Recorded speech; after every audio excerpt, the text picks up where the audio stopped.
Thank you again. All right, I'll just take the 5 minutes and we'll do some crazy stuff. So mine is going to be in the little PowerPoint screen because I've got other things going on my screen. So, oh well, we'll deal with it. So my talk is a meta talk because meta is fun about organizing an online game dev conference. I'm going to say right out the bat that I have no intention of retiring. VNConf 2020 is most likely still a thing, barring anything crazy. Timid and I, yes, my talk started. You can take a shot now. The thing is that I wanted to put out how to build a conference because we're doing a VN conference right now. I don't know anything about Otome games. I don't know anything about anything else that you guys care about. And the world could use more community about stuff. So like here's how I run VNConf and how things that I think about when I run this thing. And you guys can totally use this for anything else that you're up to in life. It doesn't have to be game dev, but organizing community, it's a skill that's really good to have, right? So organizing, yeah, it's a fair amount of work. No surprise there. It can also be kind of rewarding. What? So, all right, so no one is making a conference you want to attend, right? Well, maybe it's time to do it yourself. Like VNConf, it started because I was like upset that, hey, developers don't talk to each other. Yeah, they kind of do in some chat rooms, but like cross development studios, across industries, across like jobs, that's not a thing. That seemed resoundingly stupid in my book. And I was like, okay, no one's gonna do it. Everyone I talk to says it's a good idea. So yeah, I guess I'll do it. Like that's really how this whole thing came from. And it doesn't take that many resources to start. You have a couple of things you absolutely need. You need time, because it's going to take a lot of time. You need organizational skills. We all have that friend who we would not trust with anything to like keep anything organized. They don't show up on time. They don't know what's going on. You have to know what's going on, right? If you can't organize, the whole thing is going to be a disaster. You're going to want some friends in the community. You have to have some kind of connection, right? Because like, yes, if you don't know anyone, you have no one to help you promote the event. You have no one to come and speak at your event. So the more friends you have, the merrier. Like you don't have to have a lot. You might have just one or two connections to someone else who's well connected. That is totally fine. You can build the connections later, but you do need some connection to the community. You also need some money. Doesn't have to be a lot, like a few $100s, but money makes a lot of things easier. So having some, if you have zero budget, it's going to be an uphill climb. You can get away with it, but for a couple $100, your quality will go up quite a bit, right? So step one, before you even do anything, you gotta think things through. You gotta figure out what you wanna do. The most important thing that you can do is pick an audience, all right? You have to know who the hell you're serving to. For VNConf, it is VN developers, anyone involved in VN development, right? Whether it's an artist, a writer, a programmer, business person, developer, actor, whatever. But this is the group we serve. Fans who want to join and watch, people who are observing, great, but I am not serving them. You have to be extremely clear about this, all right? You cannot be wishy-washy about it. It's like there are people who know that they're in, and there are people who know that they're out. Right? It doesn't matter if it's a small group. If it's like 20 people, that's still a great conversation. But you don't want to be like, I want to be for everyone. Everyone's going to have a place at the table. They're going to all be interested. Like you have to have focus because think about any event that has tried to cater to everyone. Everyone's unhappy, right? So this is like target this thing. This is the whole point of this, why you exist. If you don't know the answer to this question, don't even go any further, all right? Then talk to these people and see if they care enough. Some people, like groups, they just don't care. They don't want to come. If all of them say that, then your idea is not going to get anywhere because they don't want to come. When I was asking around for VNConf, everyone's like, oh my God, that's a great idea. I wish someone else would do it. I wish someone else would do it. Well, it wound up being me, right? Then you have to decide your format. There are lots and lots and lots of formats for how to do things. We have a very traditional format. It's a one-to-many speaker presentation kind of format, right?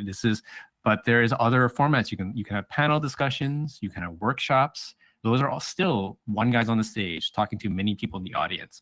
There are also peer-to-peer things. You can have round robin talks. You can have people talking to each other. You can just have people in a room figuring out what's going on and talking about that like ad hoc, right? Those are very interesting talks. It caters to a certain kind of demographic, but it's totally a valid format. You have to figure out what you want to do. It could be a mix, but just make it clear what's going on, because that's going to determine who you ask, what's going on. Next thing is like, do you want to charge? There are very good arguments for both sides. I tend to be on the side of charging a fee, even a nominal fee. That's why it's only $10 or $15. In my mind, it acts as a quality filter. I don't have time and mental bandwidth to deal with people who are checked out and who are going to just spam and make trouble and just like be annoying. Like, I would rather be like, look, if you are making a game and if you can afford to just spend $5, $10, $15 on it, then great, I'm welcome. I don't want to spend resources dealing with people who are going to complain and don't give any money for it. Meanwhile, there are some people who think that more audience is always better. Having a big audience, charging a fee is a mistake to them. They want that like large reach. And there are definitely developers who think that $5, $10, $15 is too much. I've heard this, especially from students, people from countries where, $15 is actually multiple days of wages. Like, this is totally a valid argument, right? It is a choice that you have to make. On the bright side, if you do not charge any kind of fee, you don't have to deal with handling money, which means a lot of extra work. There are payment processors and banks and taxes and all that kind of crap. You don't have to do that. So that is something else to consider. It's a personal choice. There is no right or wrong. There are totally successful organizers who have done both. So just pick one and stick to it. You're going to catch flack either way, right? Either one. Even if you don't charge a fee, someone will be like, there's too many people who don't care. If you charge a fee, there's going to be people who say that this is too expensive.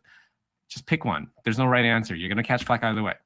So then you have to decide your venue. Where are you going to hold this? I picked online because I know that no one can afford to fly to an event. It's going to cost thousands of dollars. It's ridiculous.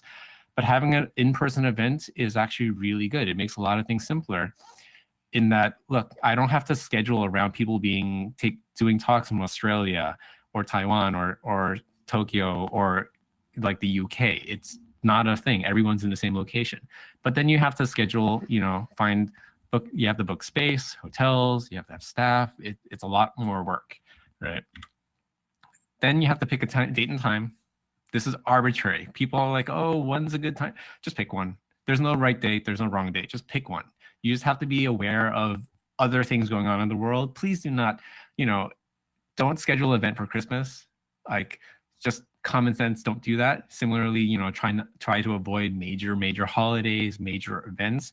Like, if you're an anime related type thing, don't schedule one for like the largest anime convention in the world.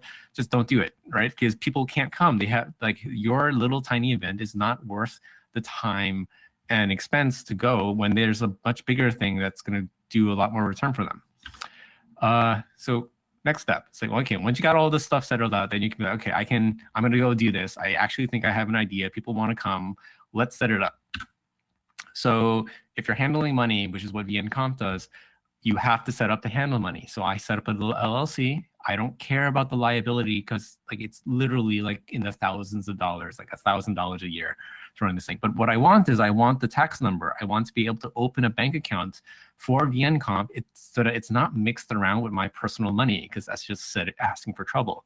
I want to, pay taxes on it the right way. I don't want to have my PayPal account mixed with the VNConf PayPal account. It's just not good idea to do it that way. So just keep things separate. So it's a little extra work, but it's recommended. You got to have the basic site. You can go with a vendor like Eventbrite. You can go with your own website, whatever you want. You can do payment processing. You can do PayPal, Stripe, your bank. There's an endless amount. Just figure out what you can and can't do. But it's a lot of work. This was an solid extra 3 months of just figuring my stuff out before I actually even announced the event. I just had this stuff kind of running in the background. Then you got to set up a site. Now you can have friends do it for you, but you need to at least showcase the basic stuff about your conference, right? When is it? Who's talking? And when is the talks happening, right? Think about it from the perspective of anyone who's going to attend. If they're going to buy a ticket, they need to at least know how to attend and what they're buying, right? You can do a very, very simple WordPress WooCommerce setup with a theme. I mean, that's what we use right now. I might move away from it. You can pay Wix or Shopify or whatever to do it, but they charge you monthly. Hell, if you have no budget, you can use a Google Doc to figure this stuff out. It makes collecting money hard, but like if you don't care about money anyway, a Google Doc can work. It just, the perception of professionalism kind of comes into play here. It doesn't look sexy when you have a Google Doc being your main site, but yeah, let's do it.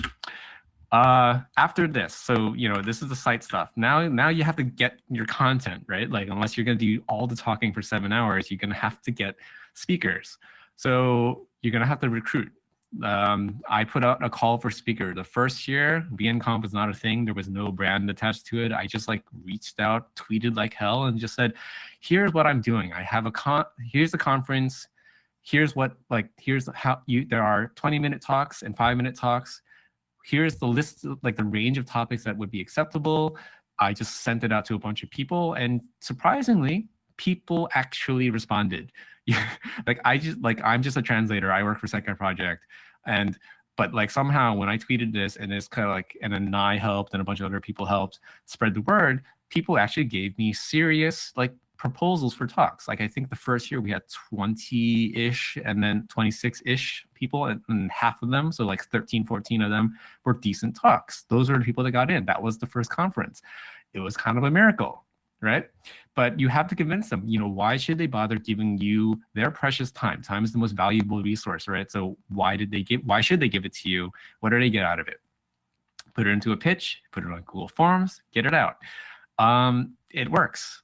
Then you have to think about your conferencing tech, right? At the minimum, you need a couple of basic things, right? You need the ability to share slides and share voice. You have to be able to broadcast this. You have to have some kind of interaction, right? Those are like the features you need. It doesn't matter how you get them and how you put things together to get them, but you need these. So we use GoToWebinar because I asked a friend who used to work with a competitor to GoToWebinar as an engineer. And I asked him, okay, what's the best, I want to do this conference. What's the best software? He's like, how many people are coming? I'm like, 50. He's like, 50, 100, just go with these guys. They're, for that kind of size, they're the best guys. You don't have to worry about it. If it was like 10 guys, go to like Google Hangouts or Facebook Live, whatever it is. If you were like 1,000 people, you're probably going to want to do something else. Like there's like other things, Twitch and Zoom. People have suggested using Twitch, but if you want to use Twitch and you've used OBS before and you want to have 10 people connecting to your machine to share things on a stream, I think you can see like where things will break down pretty quickly. Like so understand your tech. And we pay a fair amount of money to go to Webinar to use their software. But in 3 years of working on this, it has not given me a significant amount of trouble. The stream has not fallen down on me, which, it's worth money to do this because it's a significant amount of engineering work to get this done. If you know about handling 100 people on a stream at once, it's not easy. So they do it. There are optional stuff that usually costs money, but it's probably worth doing. You want to get the paid conferencing software because it's so worth it. It handles registrations and all that fun stuff. At the first year, we contracted out a logo and a mascot. Like, that costs money. We, bought a nice design so that the site doesn't look like crap, because otherwise it's going to look like crap. I don't do front-end work. I bought with some of our leftover money afterwards, I bought a decent microphone, and like I even got a webcam for some other stuff. But like I've also been able to use the microphone to do the podcast stuff that's kind of like ancillary to VNConf now. You can consider using ads. It is a giant money sink. I don't do it, but some people do. Up to you. And there's like no end. If you have money, there's always ways to spend it. Like for example, I want to get like a dedicated little machine or something to like do the recording for this, so I don't have to beg people to help with backup recording because my laptop sucks. Anyways, getting speakers, right? Once you put out the call for speakers, you gotta like pick them and all that other stuff, right? So once you put out the call to speakers, you have to send it out as widely as you can. Just get the word out. Try to, when you start out, you're gonna need to invite people. You're gonna have to, like, I went out and I invited like Python, I invited like Christine Love, and I invited a bunch of people because, the conference has no brand name to it. It's just, I'm a random dude on the internet. I have a little bit of industry cred, but it's not much. So, but I need to get speakers. So what do? Well, you reach out to people like, hey, I know this developer. He's a good friend of mine. He does good work. I ask them to go speak. Sometimes they come, sometimes they're busy, but you know, you have to get someone to kind of like seed the thing. And then you have to set a reasonable deadline. I picked about 4 weeks. You don't want to give them too much time because they're going to wind up getting busy with something else, and then they're going to forget about you. But you also don't want to give them like, hey, I need a speaking proposal by the end of the week. Like, that's also unreasonable. So, you know, use your gut, do whatever feels right. But you should also be very, very clear to people when they should expect to hear a talk decision. Like on mine, I clearly set a date. It's like, okay, the talks, the form closes December 1. You were going to hear from me by December 15, if not earlier. All right.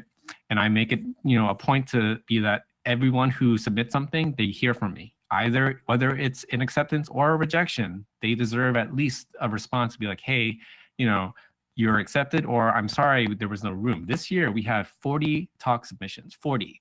And we only had room for 18, and 18 only because I got a lot of the shorter talks in, and otherwise it would actually be less. But all the other people that submitted, like 20 practically, they deserve a response. They actually had good talks, but like I physically could not fit this unless you wanted a 24-hour event. So that's just how it rolls. The first year we had 20-something submissions, and like 13 or so got pulled in. The next year we had 30-something. So next year, I don't know what's going to happen, probably 40 to maybe 50, depending on what the event is. So, you know, it's pretty like, and all those people, they put a lot of thought into putting a talk in. You owe them at least that much respect. Directly, I already talked about this. Imposter syndrome is a thing. That's something you have to remember.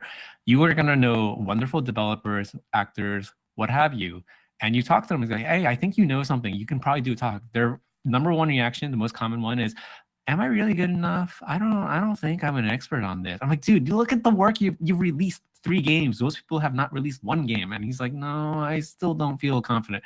And sometimes you just have to, you know, give them ideas like, hey, why don't you just talk about, you know, this specific branch of topic? Talk about, I don't know, narrative design. Talk about how you weave music into your thing, right? Like, they need help. They don't realize that they're doing awesome work because they're in the middle of it. They see all the flaws, right? So you have to do this like with your guests. Sometimes they just don't know how awesome they are, and you got to convince them. Then finally, you have to select your speakers. It's tough. It's gotten tougher every year. The first year, I accepted everyone that sounded good. All the ones that didn't sound that good, I just didn't accept, and we had exactly enough for 1 event. It worked out. The next year, I had to be like, oh, this is close, but this one's better, and I had to make some tough choices. This year got even harder. I had to be like, this is probably a good talk, but I can't link it to other things into some kind of like a flow. And so some of them I was just like, I just had to let go because I couldn't. Some of them I was like, hey, this is good for a podcast. It's not going to fit in a 20-minute talk. So yeah, everyone gets a response.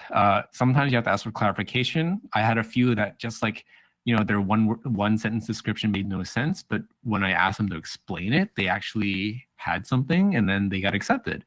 It all depends on your good taste. This conference is essentially a crystallization of my taste in what I think is a good talk. I'm sure there is someone out there who does not agree with me. That is entirely fine. It happens to be my show, so I can run it the way I want to. But it could mean that you can run your own show. That's, you know, and that's totally fine too. So the next thing is that you have to trust your speakers, right? They're adults, right? People, I got a comment the first year that they sent me a one paragraph description of their talk. I said, okay. And after that, I did not have any kind of editorial, anything about them, like interaction with them the whole time until the talk actually happened. I'm just like, you're an adult. You told me you're going to do this thing, and I trust you. You're going to do it. And they did it. They were like surprised that I didn't ask them how their talk was going. I didn't ask to see it beforehand. I gave them like the guidelines of like, you know, don't do this, don't do that. And it worked out. It has worked out for 3 years running, okay? It surprisingly works. People who are, you know, going to take the time to write a serious response to a call to speakers is going to take the time to write a serious talk. You know, don't be that micromanaging asshole. It's just, you don't need to, right? This is a community. So trust is very, very, very important, right? After this, the speakers have been accepted. They're going to write their talk. I'm sure that, everyone writes their talk the week or so ahead of the actual thing, but it happens. So, but the thing is, you've got to promote. This is the biggest part of your job, right? Getting the speakers is, that sounds like the hard part. It's actually not as hard as getting to promote and getting people to come to the thing, because, what happened here? I'm lagging. Like, you have to do it. No attendees equals very sad conference, right? Just imagine, we have about 100 people here today. That's amazing. That's a lot of people. If those audience members were not here, the speakers are going to be like, what am I doing this for, right? This is not, I get no value out of this. I don't meet anyone. I don't, it just sucks. So you have to get this done, and it's a lot of work. You have to leverage every source you have, social media, forums. If you have any friends in the press, or ask them for contacts, asking other devs, because devs tend to know other devs. There, snowball that list of people that you are potentially going to come. You want to bring them as much as possible. You're going to see people who are going to heckle you and say, who is this? What is this conference? Why am I paying $10 to go to this thing that's never existed before? You have no time to deal with these people. Just put out your value proposition and move on with life. Focus on your audience, right? Just think, I'm not serving the guys who are too cheap to pay $10 to go to an event and it's online. Like, I don't have time for this. Just focus. Like, that's going to give you the strength to keep moving on, right? Emphasize your value, right? This conference is supposed to bring each and every one of you watching right now some kind of value, right? Whether it's meeting the like-minded people, hearing from experts, topics relevant to you, all that stuff, right? This is why you're here. This is why everyone else is here. And this is why they're giving you their precious time. So you might as well be generous by default. Like, we give away our videos. Like, I put up pretty much within a couple of days, if not a couple of hours, the videos to this conference, because you know what? The main value is you guys talking to each other in this chat, going insane, and we're making, ridiculous cat picture jokes and all that fun stuff. That's actually the fun part of this conference. That's why you guys come. I don't care if someone's gonna just oh, I'm not gonna buy a ticket. It's the $10 isn't worth it. I'm going to just watch the videos after. Fine by me. I don't need that audience. It's already pretty big, and I'm happy with it as it is. People hate feeling nickel and dime, so you might as well just be generous. It doesn't really hurt you, especially since the core experience, what you believe in, the interaction part. In my case, that's what's valuable. So I'm going to charge for that, and that's good enough. All right. So after that, you're shouting into the void. You're tweeting as much as possible, posting on RVNs and all that stuff. Now you got to herd the cats. This is the fun part. This is stay organized. I can't give lessons on how to be organized. Spreadsheets will be your life. You're going to have to keep track of who has agreed to speak, what their talk is, is it a 5-minute talk or 20-minute talk? Have they submitted their profile yet? Have they got their description in yet?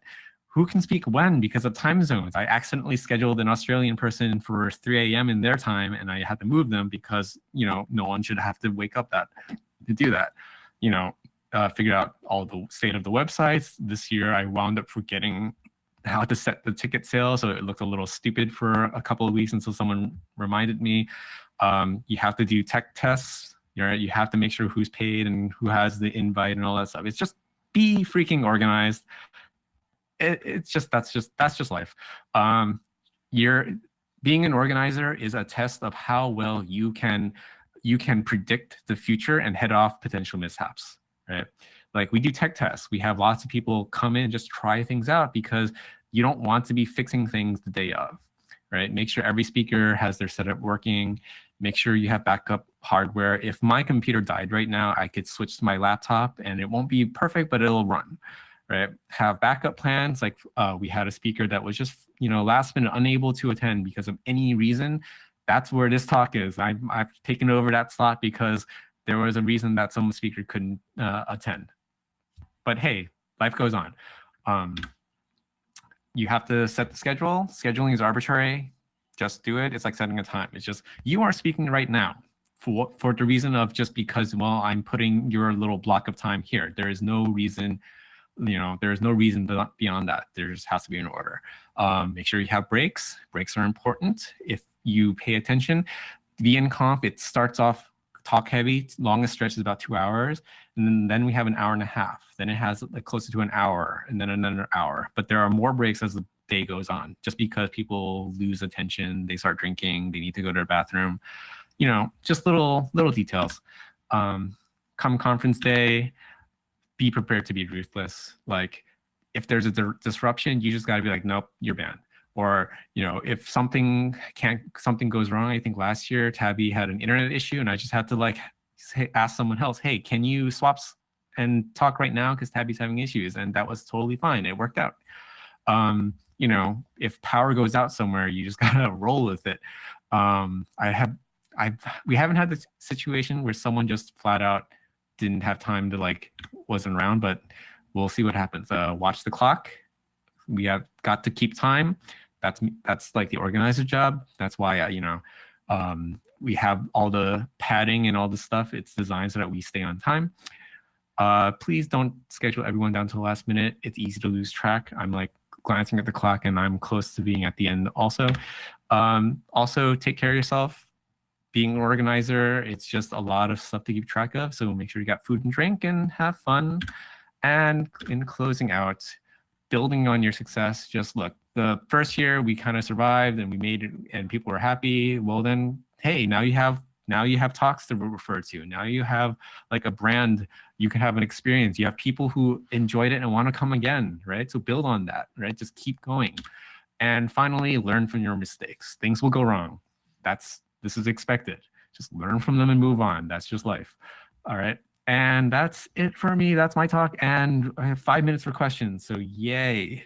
So you guys can go crazy. But yeah, this is the conference. This is how we have come to where we are. And I hope that, you know, someone will take this and go to do something, to do some other conference, make their own thing. Like community building, it can't be just one person, but we can totally have another one. 2-day split for 2020.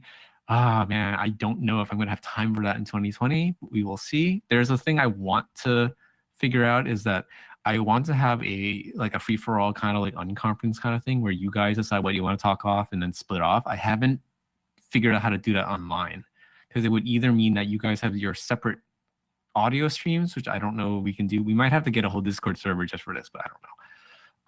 Cat herding. Plans for visual podcasts and connecting to visual content. So a live recording of visual, I don't even know if I want to do a live recording of the visual podcast. That just sounds like trouble. But we'll have to figure it out. But the podcast is cool. I enjoy doing it. I slacked off at the later half of the year, but I have a couple of people who I had to regrettably like reject their talk because of time constraints, but I like said, hey, I might want to do an episode about this. I'll get in touch with you after. So that's totally a thing.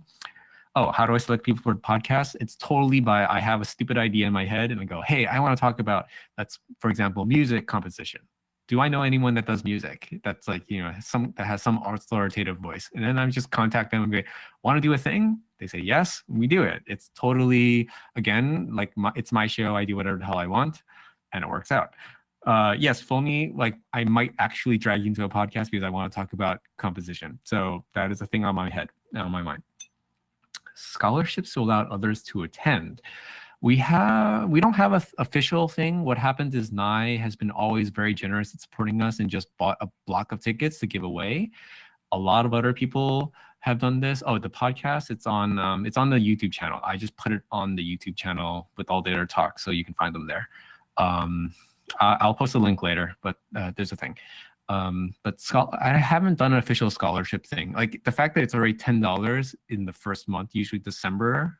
I usually like have the discounted things in December, so that's already kind of cheap. And the funds that I get from VNConf, like we use it to pay all the software bills, and then we usually have a little bit left over. So I usually use it to either buy equipment and or pay for things like the podcast hosting and whatever. And it kind of works out. I don't really run an actual profit on this thing. By the time I pay my accountant, it's probably most of it's used up. Yeah. There's a link to the podcast somewhere, but the main stuff is there. Crazy. So, all right, I'm on my last minute. So I am going to put Quilly up and give her presentation mode. And if anyone has any more questions, I can handle that. Yep. But yeah, totally do your own event, guys. It's totally worth it. Even if it's like 20 people, it doesn't sound like a big number. It's actually worth it. 20 like-minded people, like that's how Comic Case started. It was like a couple of people in our room selling things, and now it's the biggest freaking event on the planet, right? So that's totally a thing. Audio only, there is a SoundCloud link somewhere. Let me drag it out. But yeah, that's part of the things that we pay for because SoundCloud is surprisingly expensive. Visual podcast, YouTube. Hello? All right, Quilly, you're up. I'm going to shut up now.